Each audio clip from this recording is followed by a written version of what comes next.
Hello बच्चों, let's read the question. The question says chlorides of which metal are soluble in organic solvents.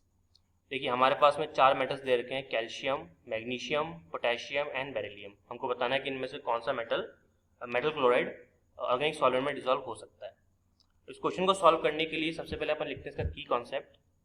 तो यहाँ पे जो हम की कॉन्सेप्ट लिखने वाले हैं, तो the key concept is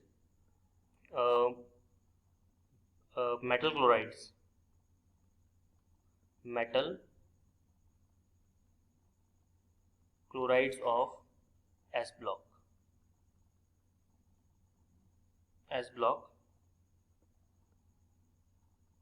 elements. अब देखिए हमारे पास में 4 एलिमेंट है, कैल्शियम है, मैग्नीशियम है, पोटेशियम है और बेरिलियम है. सबसे पहले अपन देख लेते हैं इन चारों एलिमेंट्स की पोजीशन क्या क्या होती है. अगर हम बात करें एस ब्लॉक की, तो एस ब्लॉक के अंदर 2 ग्रुप आते हैं. अगर हम एस ब्लॉक की बात करें तो एक तो आता है आपके पास में ग्रुप 1 और एक आपके पास में आता है ग्रुप 2. ग्रुप 1 में कौन कौन से एलिमेंट्स आते हैं आपके पास में? लिथियम, सोडियम, पोटेशियम, रूबिडियम और सीजियम. और ग्रुप 2 में बेरिलियम, मैग्नीशियम, कैल्शियम, स्ट्रॉन्शियम और आपका बेरियम. ठीक है. और हमें किस पे ध्यान देना है? हमें एक्चुअल में ध्यान देना है यहाँ पर, एक तो ध्यान देना है हमको पोटेशियम पे, एक हमको ध्यान देना है बेरिलियम पे, मैग्नीशियम पे और कैल्शियम पे. इन 4 पे देना है, कैल्शियम, मैग्नीशियम, पोटेशियम, बेरिलियम. ठीक है, बिल्कुल. चलिए, तो अब यहाँ पर जो हम देखें क्वेश्चन को, तो हमें बताना है कि इन चारों में से किसका मेटल जो क्लोराइड है वो आपको कोवेलेंट कैरेक्टर का होता है और वो ऑर्गेनिक सॉल्वेंट में डिसॉल्व हो जाता है. ठीक है. ऑर्गेनिक सॉल्वेंट में तभी वो डिसॉल्व हो सकता है जब कोवेलेंट कैरेक्टर उसके अंदर हो, है ना. लिखा नहीं है लेकिन मैंने आपको बता दिया.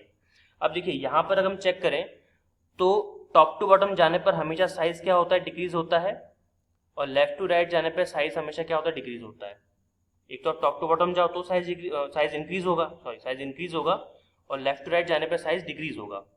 यहाँ पे अगर मैं बेरिलियम को चेक करूं तो बेरिलियम को अगर आप ध्यान से देखेंगे तो बेरिलियम सबसे टॉप पर है ग्रुप 2 के अंदर. और जो एलिमेंट जितना टॉप पर होता है उसका साइज उतना ही छोटा होता है. तो अपन क्या बोलेंगे, इसका साइज कैसा है? स्मॉल एटॉमिक साइज है इसका. और अगर इसका स्मॉल एटॉमिक साइज है तो ऑब्वियसली बात है कि इसकी इलेक्ट्रोनेगेटिविटी क्या होगी? ज्यादा होगी. इलेक्ट्रोनेगेटिविटी इसकी ज्यादा होगी बाकी एलिमेंट्स के कंपैरिजन में. अपने ही ग्रुप के इलेक्ट्रोनेगेटिविटी हाई होगी. तीसरी चीज, इसकी जो आयोनाइजेशन एनर्जी या एंथैल्पी, कुछ भी कह लीजिए आप, वो भी ज्यादा होगी स्मॉल साइज होने की वजह से. ठीक है. क्यों? क्योंकि जितना साइज छोटा होता है, न्यूक्लियस और जो आउटर मोस्ट इलेक्ट्रॉन है उसके बीच में डिस्टेंस क्या होता है? कम हो जाता है. तो इलेक्ट्रॉन को निकालना बहुत मुश्किल पड़ता है हमको. ठीक है. तो जब ये तीनों तरह की प्रॉपर्टीज किसी भी एलिमेंट के अंदर होती है, या फिर कोई भी एलिमेंट अगर ये 3-4 प्रॉपर्टीज शो करता है, तो उसकी टेंडेंसी होती है कि वो कौन सा कंपाउंड बनाता है? वो बनाता है कोवेलेंट कंपाउंड. बिल्कुल फैक्चुअल डेटा है, आपको मालूम होगा. वो क्या बनाता है? कोवेलेंट कंपाउंड्स बनाता है कोवेलेंट बॉन्ड के थ्रू. राइट. तो यहाँ पर जो आपका बेरिलियम है उसने कोवेलेंट कंपाउंड बनाया, जैसे हम क्लोराइड की बात कर रहे थे एग्जाम्पल में, BeCl2. तो BeCl2 जो है कौन से कैरेक्टर का है? कोवेलेंट कैरेक्टर का है, जो कि वाटर में डिसॉल्व नहीं होता, लेकिन ये ऑर्गेनिक सॉल्वेंट में डिसॉल्व हो जाएगा. ठीक है. अगर मैं यहाँ पे आपको बताऊं लिख के, जो आपका BeCl2 है आप लिख सकते हो डिसॉल्व्स इन ऑर्गेनिक सॉल्वेंट्स. ऐसा क्यों? क्योंकि BeCl2 जो होता है वो कोवेलेंट कैरेक्टर का है.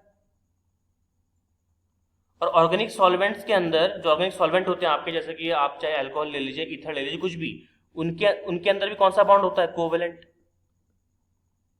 और हमने एक बहुत ही वेल नोन कंसेप्ट पढ़ रखा है, वेल नोन चीज हमने पढ़ रखी है, आप लोगों को पता होगा, जो काफी फेमस है, that is like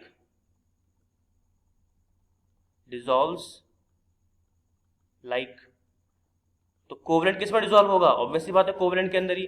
that's why यहाँ पे जो आपका बेरिलियम क्लोराइड है वो आराम से कोवेलेंट और सॉल्वेंट्स के अंदर डिसॉल्व हो जाता है, बिकॉज उसके पास ये सारे कैरेक्टर शो करने की टेंडेंसीज होती है छोटे साइज होने की वजह से। तो वी कैन से दैट कि कौन सा मेटल का क्लोराइड डिजोल्व हो जाएगा, कैल्शियम का नहीं, मैग्नीशियम का नहीं, पोटेशियम का नहीं, दैट इज बेरिलियम का। इसलिए your final answer should be option number D. Hope you understood it well. All the very best.